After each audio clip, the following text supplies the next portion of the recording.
Anthony. Bang! Tomahawks it home. Oh, my, what a play.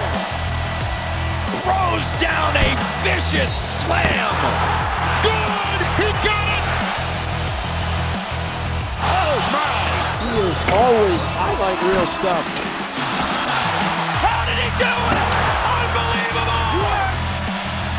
It's good. Kyrie Irving. Oh, Larry Nance can have the crowd on their feet. Oh, what a play. Walk-off player winner. Oh, Antetokounmpo throws it down. What a spectacular move. It's Lillard. He got the shot off. Lillard, good! Good!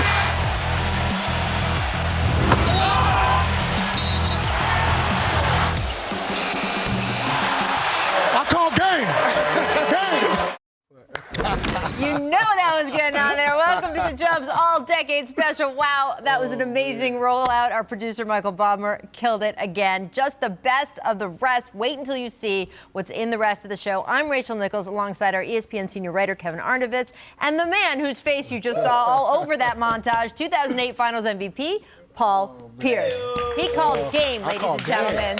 We will be bringing you all the best highlights, games, and debates from the past 10 years in this show, so let's get started. When you think about the players that define this decade, LeBron James, Steph Curry, Kevin Durant, those are usually the ones that come to mind, and it's important to note here, we're talking about guys who played their best basketball between 2010 and 2019. So before you yell Kobe Bryant at your television screen, he might not make this list because he retired in 2016 and wasn't playing at his top peak level right before that.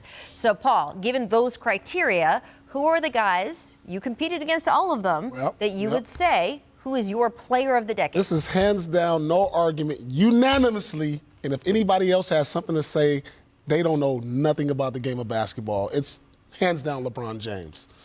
Without a doubt. And he's still going. He may be player of the next decade. The way he's going at this rate. But it's hands down LeBron James, no doubt about it. Yeah, I mean, there's no argument here. And it's not just the power, speed, finesse, all the achievements.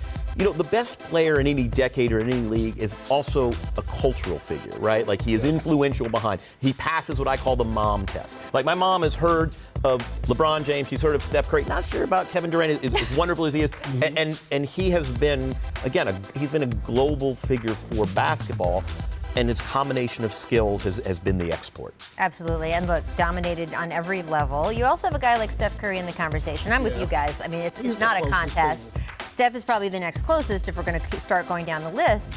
Paul, it's not just that he played so well, two-time MVP during this decade. It's how he changed the game of basketball. He changed the geometry of the court. Absolutely. You go to these playgrounds, you go to the local YMCA, you go to these AAU games like I do on the regular, and kids are just launching from half court. I mean, this is just the influence he's had on the game. The small ball era, the three-point era, it all begins and starts with Steph Curry. Yeah. He's kind of a counterpart to LeBron's power. Yes. He sort of changed the range of the game. And we always talk about it and we joke about it. And Mark Jackson, got, well, he it seemed to suggest that, he's a bad influence. No, actually, he is completely the reference point for an entire generation of youth basketball and players. And we're starting to see it, right? With the guys, you say you see it on the AAU level. We are now seeing it with the kids coming in who have been drafted by the NBA. So many of them have been so influenced by Steph. I will say that there are LeBron fans out there who have been waiting for you, Paul Pierce, to make that kind of statement about LeBron James. Always give it up so to that LeBron. will be clipped off, I know. People don't like to hear it. I've given him so much props over the years. Let's get to the all-decade teams first. Here are the rules for this one. We're judging players again, 2010 to 2019, so the entire decade has to be accounted for. The selections are all-star format, meaning 2 backcourt, 3 frontcourt players. So with that said, Kevin, I'm going to start with you, because I'm going to let Paul argue with you afterward. Give us your all-decade team. All right, my front court was pretty easy. And I had LeBron, KD, and Kawhi Leonard. All right. My back, are we together? I'm there with you. I'm still with you. Steph Curry, for reasons aforementioned. Still on the train. I've got as my final member of this team, Chris Paul. And I have him nosing out James Harden. I acknowledge there is a good case for Harden. I think Chris was the better all-around player.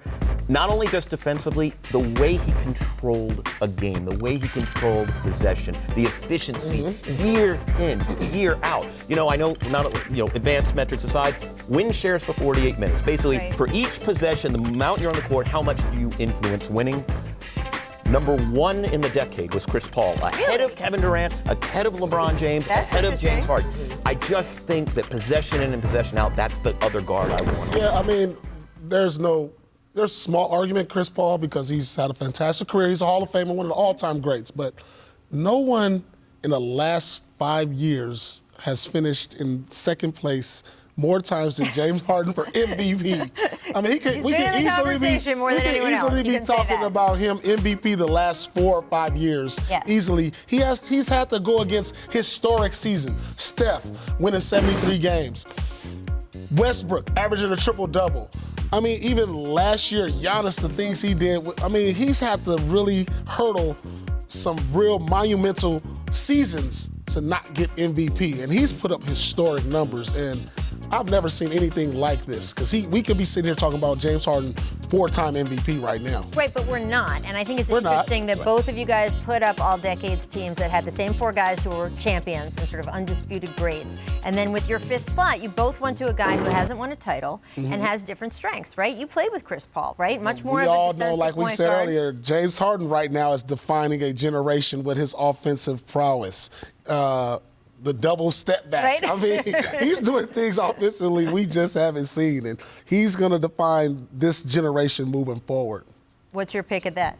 No, and again, listen. There's some bad luck in terms of arbitrary endpoint. Like don't forget the first 2 years of this decade, James Harden's coming off the bench, right? Right. Whereas He's a Chris sixth man Paul of is the at year, his too, though. peak, right? He's at one of some of the heights of his power. So I do think. Yeah, I mean, and listen, if the decade were 2013 to 2022, I suspect I will have James Harden on my list. And this is a tough argument. I mean, I grant anybody who thinks Harden is up there. This is one of these things you're talking Nobody about is the finishing 5. off this decade stronger than Harden That's true. individually. Well, I don't know. Is LeBron James finishing off this decade He's pretty good. strong? I mean, we expect that from LeBron. There's some guys. Look, Russell Westbrook, there was a time in the middle of the decade, where you'd say, of course Russell Westbrook would be on one of these lists, but the couple of years he's had since then, he wasn't make either one of your lists. Yeah, I mean, listen, he's up there. I mean, it feels weird to feel like I'm insulting a guy I consider the 7th best player, or the 9th best player, or the 10th best player of the decade. I just, I have Paul, Harden, Westbrook in that sequence. Right. Whew. These are some tough choices. I mean, it's just that. Averaged a triple-double. Averaged a triple-double, not once, 3 times. 3 times in a row. We're MVP. taking his greatness for granted because Right. this will never happen ever again. Right, and this is what happens when you are narrowing down all of these hundreds of players into the top 5 over a 10-year period. But that's why this kind of show is so much fun. my God. I want to get to So the team tough. of the decade. Is it possible? Is it anyone but the Warriors? Not for me. And it's not just the championships, the 5 straight finals. It is, let's remember what the conversation in basketball was in 2014. You couldn't win playing with a jump shot oriented offense, right? You couldn't win playing small. This was gimmickry basketball, and if you wanted to win a championship, you had to do it a certain way. They have completely changed the rules of the game, similar to what Paul talked about, how, and you guys talked about the geometry of the court and what constitutes a good shot. They have changed the way, and it's not just on offense, defensively. That switching movement, that was started by them. They have been the most influential basketball team in recent years. Not only did they change the game, they came up with the term, I believe, positionless basketball. Well, Agriculture was using that in Miami too, but yes. in Miami, but now they gave that guy who didn't get drafted 15 years ago a position. That tweener, that guy you didn't know if he was a forward, a guard, or a center, or this. Now that guy is so valuable in NBA, and we're talking about guys like Draymond Green, a guy who doesn't have a great jump shot, not a great athlete, but there's so many other things well. That guy wasn't getting that draft or wasn't even in the league 15 years ago. It is going to be amazing to try to explain to later generations just the absolute dominance when that team walked in the building at the height of the Kevin Durant Warriors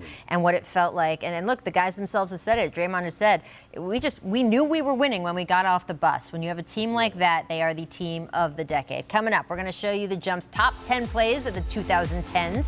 You won't want to miss this. This can't be any better than that opening montage. Oh, my Come on. goodness. Oh, yeah. He licked his lips. We're going to have that.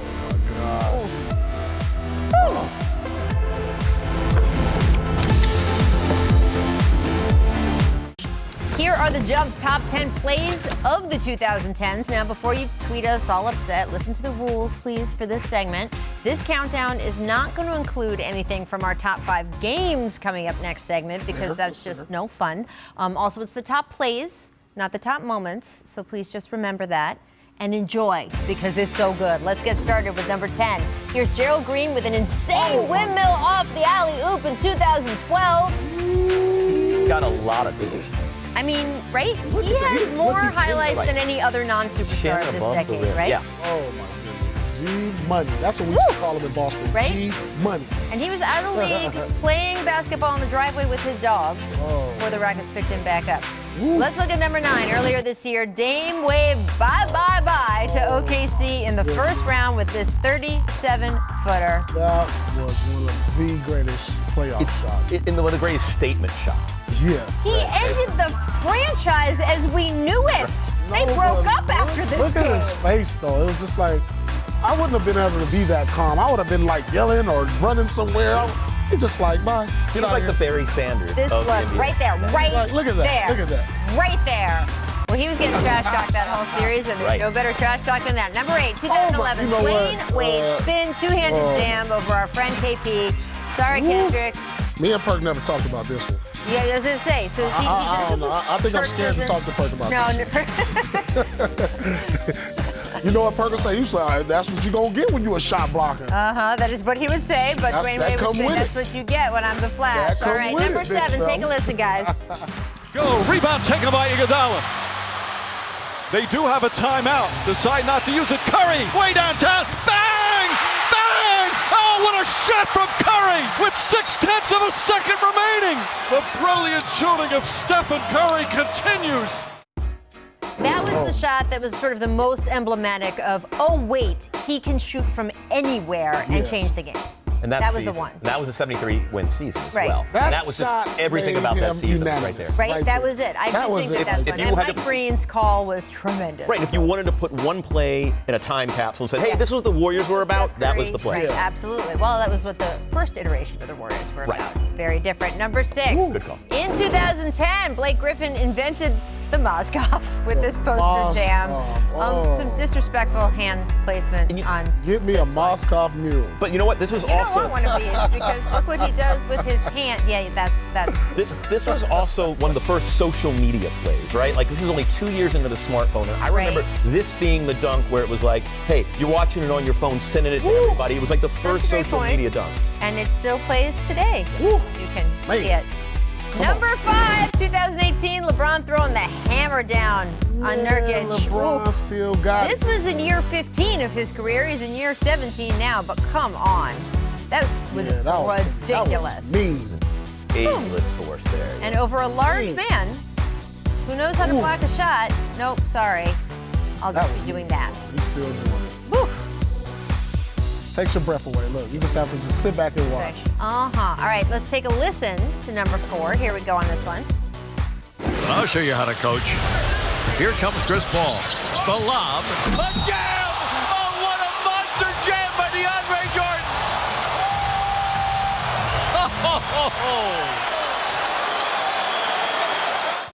That face is amazing. DeAndre just obliterating Brandon Knight back in 2013. That man has a family, and yet, whew.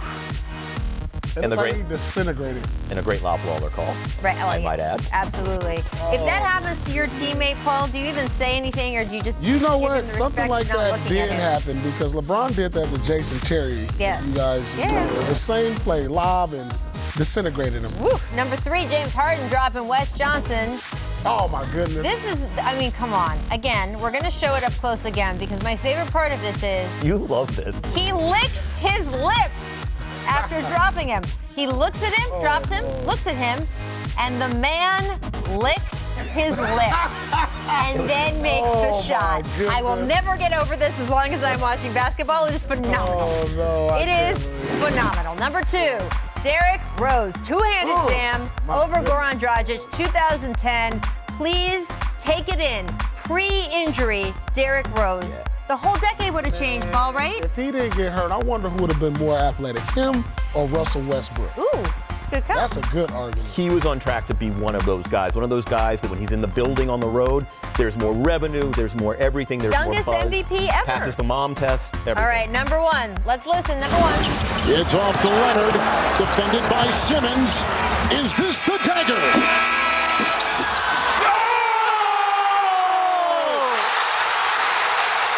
Game! Series! Toronto is won! This is amazing because, of course, we just saw this replayed in the Raptors tribute to Kawhi Leonard, his buzzer beater. It's the first buzzer beater in Game 7 playoff history, which was amazing to think about. It had never actually happened, even though you've all done it in your driveway, in the last second. I was there. I got to write the story. It was fun. How about That squat. Kevin Harlan Right?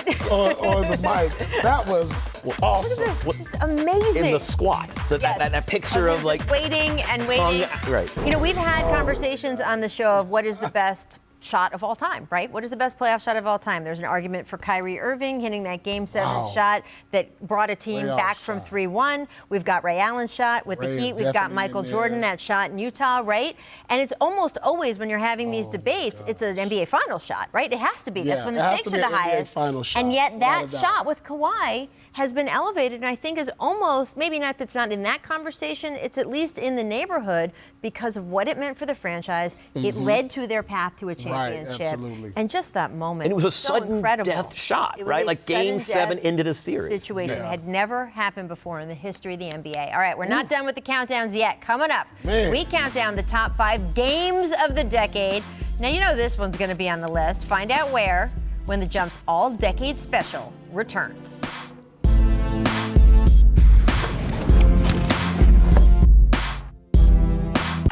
We are back with the Jump's top 5 games of the decade. These are the moments that shook the basketball world over the last 10 years. Let's check out number 5, the 2012 Eastern Conference Finals, Game 6. I'm so sorry, Why do you have to Paul. remind me? Yeah, LeBron, the Heat facing elimination against your Celtics. LeBron went thermonuclear, 45 points, 15 rebounds. Oh, my God. What do you remember about that game? I don't know what to say. This is our chance to get back to the finals. Right, this was it for you guys. At home. This was our last hurrah. And this guy just goes all time on us. I mean, this game really defined LeBron going forward. Yes. It was like, can he get over the hump? Yep. Can he be that guy? Lost in the finals, Is he kind of clutch? spectacularly the year You know, all before. these answers all these questions were answered this game for LeBron. Right. He did not have a Heat championship yet. No, absolutely not. Did not have a championship yet. Then at number 4, the birth of Game 6 Klay. This was the moment. The 2016 Western Conference Finals, 11 threes. This is still a playoff record. I'm not sure. This is How a can good you game. argue with this? this? was very memorable for me, though. How can you argue with this? This changed the fate of the league. That's right. See, I mean, that's the thing, Paul. It's not so much the spectacle, it's what this game did. If it goes the other way, Katie doesn't go to Golden State. Oklahoma City might win a championship, and it changes that. Oh, I mean, this game don't do it for This me. was the butterfly effect game. Great He hit 11 I'm going threes with in Dirk the game. Nowitzki, 2011 Finals, Game 6. Game 2 even. Game 6, game 2, Game 6, whatever one you want to. Dirk Nowitzki. Give my man some love. Versus the Heatles. I'm just This saying. is the one-man show versus the Heatles. This did not change the This fate was of the game- league. This game Klay right here. Thompson Look, from his fingertips. This game 2. Because of that. This right I here. love that shot. This right I love here. that. That's Game 2. This was way more memorable. Game 2 double. Oh my goodness, All you right, guys. so number 3, I'm gonna have a the nervous final breakdown. day of the I'm gonna have 2016 regular I'm having a nervous season. breakdown. Kobe dropping 60 in his farewell performance. Paul, you battled with Kobe in the finals. What did you think Well deserved. while you were watching I was the in end of Phoenix this? with the Clippers, and the game was over. The arena was empty. The reporters were gone, and we sat there and watched him In the locker room. in the locker room. We sat here and watched him. I will never forget this day. I will never forget his farewell game, and I will never forget when he scored 81 where I was at. Oh, I covered this game, and I went up to Shaquille O'Neal afterward because remember they brought a bunch of his old teammates back. And I said, what did you think? He goes, I saw him at halftime, and I said, you better go for 50. And he said, and the mother bleeper went for 60. Boom. I mean, ever a moment where a player was truly himself at the ultimate moment. It was so fitting and so much fun. Number 2 is Ray Allen, Game 6 of the 2013 Finals. This is one of the most clutch shots in the history of the league. Shout out Chris Bosh for getting that rebound as well. Kevin, what do you remember about this one? I actually called this on the show memo. I said this is the yellow ropes. The game, yellow right? rope game. This is the yellow rope game. Get those game. bleeping yellow ropes out of here. It completely changed. It was the most heartbreaking loss. I mean, it totally informed the way the Spurs just had the offseason and the next season. It was just, I can't remember a game where fate twisted more improbably at a single moment than this one. Changes how we remember Ray Allen, too, At the right, Paul? moment, we weren't on speaking terms for reasons of him going to the Heat. But this shot was so great. I haven't talked to Ray Allen in over a year. I actually called him and told him congratulations. Wow. That was one of the clutchest shots I've ever witnessed in my life. That is amazing. Number one, LeBron's block, Kyrie's shot, and the Cavs coming back from a 3-1 deficit to win the only title in franchise history. Paul, you were there that night. This was something to witness. This was the greatest game I've ever seen LeBron play. Well, second greatest game. Game one of the last finals he was right, that he didn't even win. Yeah, he didn't win. That was the first. But this right here, clutch once again. I mean, the greatest block heard around the world. You know what? That was my favorite play of the decade. The funny thing about the game is it was a little bit like that 2010 Game 7 you were in. It was actually kind of an ugly game, which made every moment down the stretch like it was like a 1-0 baseball game. By the last 3 minutes of that war of attrition. Game. I mean, this was at the stakes, though. It was just tremendous. Again, has never happened before in NBA history. All right, we can look at those highlights of those games forever, but I do want to spin forward before we leave you guys. Influx of young talent all throughout the league. Kevin, give me your players that will define the decade to come. Giannis, Luka, probably AD, maybe Embiid if he stays healthy. Trae Young and Morant have an outside shot, as does Zion. I worry about his durability. Giannis, Anthony Davis, Devin Booker, John Morant, and Luka Doncic. You know what? The number one guy you both said? Giannis Antetokounmpo. Absolutely. That is the guy. All right, thanks to Paul and Kevin for joining me. We look forward to what's next in the NBA in 2020. This is your decade. Man. See you soon. I already know. Thanks for watching ESPN on YouTube. For more sports highlights and analysis, be sure to download the ESPN app. And for live streaming sports and premium content, subscribe to ESPN+.